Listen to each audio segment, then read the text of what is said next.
Hi, good day. Please introduce yourself. Hi, Mom, Sir. I'm Ruby Mutilia, 32 years old, solo parent. I have one son, 11 years old, and I'm associate graduate. Why do you want to work in Hong Kong?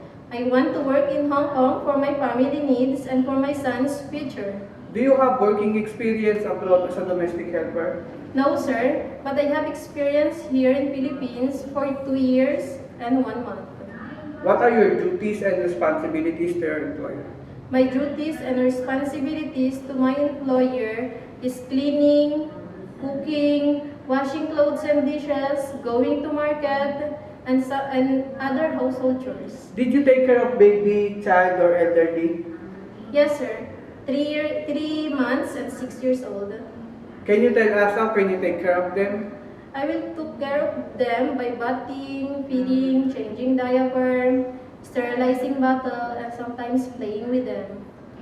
Aside from taking care of them, what is your skills?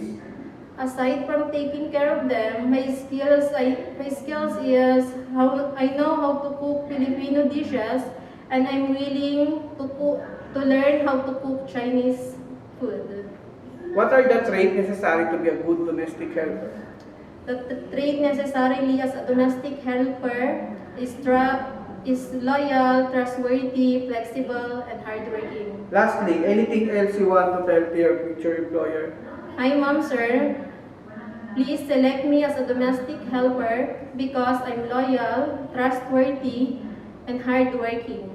And I hope to see you soon in Hong Kong. Thank you, Mom, Sir.